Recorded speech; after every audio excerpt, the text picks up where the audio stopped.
Okay, how you doing everybody? This is my definition video about months of inventory or absorption rates, whichever you would like to call them.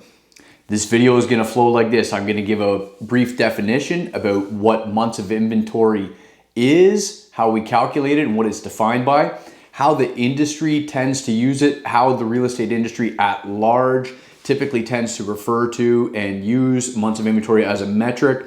I'm going to highlight some problems with using the metric, the way that it's commonly used, and some of the assumptions that commonly surround it. And then I'm going to go into how I like to use it and view it, and then some unique insights that I want to bring to the table after a couple of years of really studying at and staring at this metric. So let's get straight into it.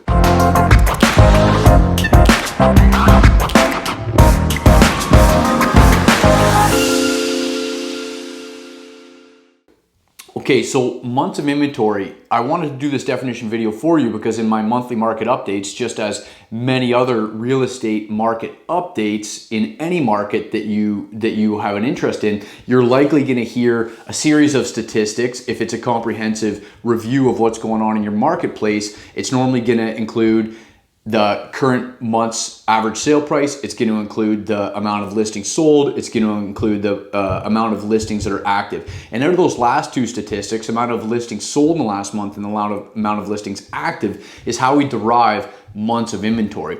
So very simply put, months of inventory is just the amount of active listings still available at the end of a month or a given time period, divided by the amount of sales that happened in the previous period.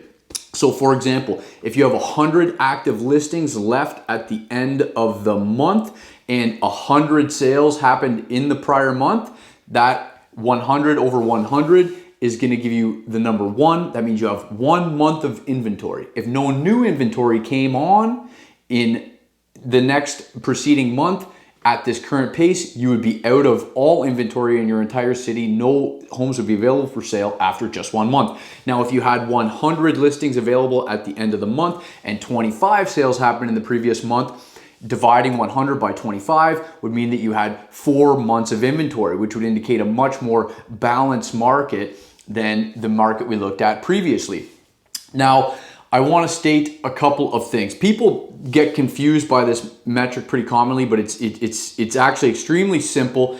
And what I wanted to liken it to is that if you can imagine if you had this metric applied to your life in terms of how much income you had, how many months of income. So instead of months of inventory, imagine months of income. Imagine that you had 4 months of income, so that if you stopped working, you got laid off, you were unable to work for any reason, the economy crashed, if you're on a sales basis and you produce no sales, however you want to look at it, if you had 4 months of income, think about the relative level of comfort you would have. You're not perfectly totally insulated, but all things being considered, you've got a reasonable amount of time to make some choices about your future no matter what happens. Now imagine you only had 1 month of income, or worse yet, imagine you only had half a month or even less, because in our current market in Peterborough, Ontario in January 2022, we are below half a month of inventory. That's why this metric is exceedingly important in the conversations right now, because we're into these dire territories. Imagine you had less than half a month of income, and every corner you turn, you're worried about where your next meal was coming from or how you're going to pay the bills or any unforeseen expenses. Imagine what a different state you're in when you have 4 or 6 months of income ahead of you versus half a month or less. Now, that's not exactly how it applies, but it's just a useful way for people to generally wrap their head around what this is, because months of inventory is sort of a speedometer.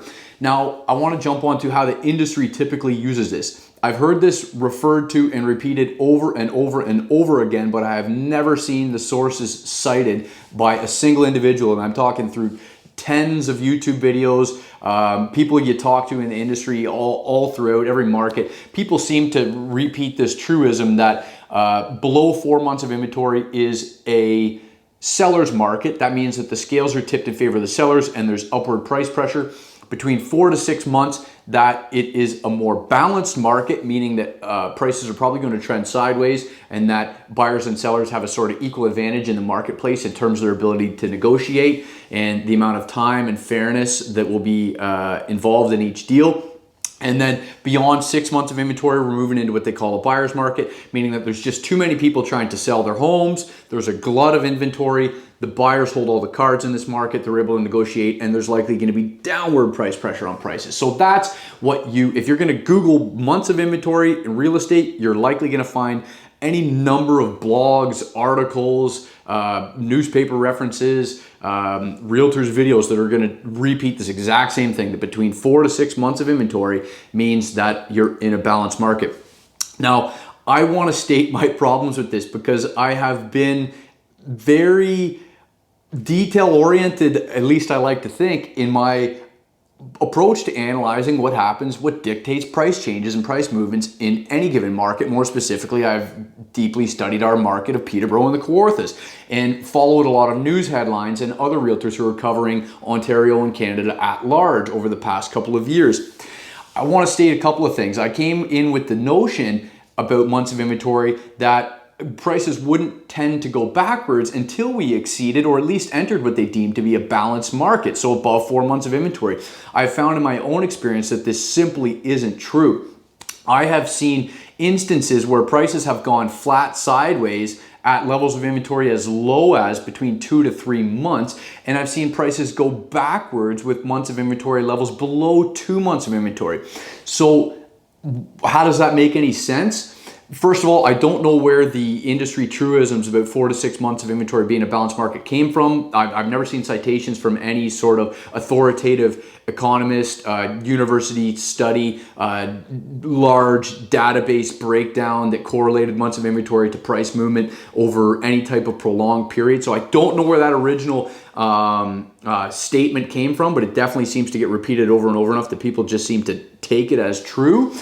Nonetheless, what I do want to say is that what I have noticed in my studying of months of inventory and how I like to think of this is that it is more accurate as a study of a rate of change. So for anybody who took some basic calculus and knows about, tangents and the factor, a derivative of not just where you are, but where you're heading and the rate of change of a rate of change. So a month of inventory is giving you a snapshot in time, and it gives you a really good indicator of what's happening in the really short term, but it's devoid of all types of circumstantial, macro, and larger, bigger picture information.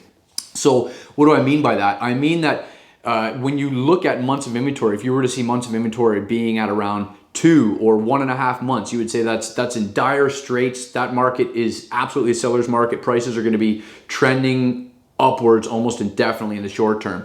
But in our own markets, I've seen that not to be true, because when inventory is at 1.5 months or 2 months of inventory, and the months prior it was significantly lower, say for example half a month of inventory or 0.7 months of inventory, when the months of inventory is on the rise, even when it's still at substantially or historically low numbers, when the rate of change is showing that the months of inventory is going up, even when it has not reached what is deemed to be a balanced market, I've still seen that the prices can drop or go sideways in those months. So months of inventory gives us a snapshot of what's happening within that month. It gives us some indication about what's going to happen with price movement in the short term. What it doesn't tell us is the macro factors of how prices are going to change. So for example, let's say you have 2 cars racing down a runway, and there is a snapshot, a photo taken, and it records the speeds of both cars at both times. Let's say one car on the left is going 50 miles per hour, the car on the right is going 100 miles per hour, and they've both been traveling the same distance so far, and they've only got so far to go. You're gonna say, well, car number 2 is gonna win the race. It's going much faster. And the only problem with that is that you don't have a comprehensive amount of information. For example, that picture or that snapshot is not gonna tell you that car number 2 just blew a tire right before the photo was taken, or it's almost out of fuel and it's going to lose all its power for the second half of the race. So for example, you could have a market that was more balanced, be comparing it with a market that's in a state of less supply, more of a supply crunch, and what you don't see is that there was a drastic change to the immigration policy in the one market, or that there was an interest rate change, or that there was a new piece of legislation put in to block out investors that's going to drastically change the overall picture and might make that supply demand fundamentals that created the months of inventory metric that you're looking at shift drastically in the coming months. So months of inventory doesn't tell us much about the long term. What we are even better served by than looking at just the months of inventory is how it compared with the months of inventory in the months prior, and how it's moving each month, whether it's trending up or whether it's trending down.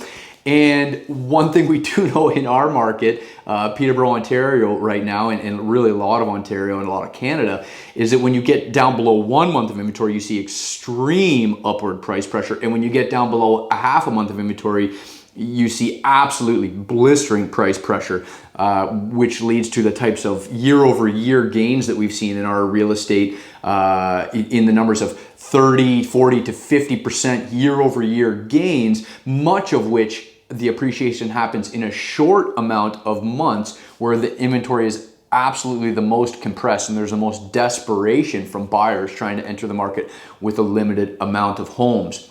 Okay, that's it. Hopefully that was helpful. I use this term a lot. I wanted to finally give a definition. I also wanted to dispel or at least comment on some of the points about months of inventory as it's commonly referred to, and how I've seen some of those things not to be true. I would love to hear from any other realtors who are watching this video to chime in. What's your own experience? How deeply have you studied this metric? Have you found the balance, imbalance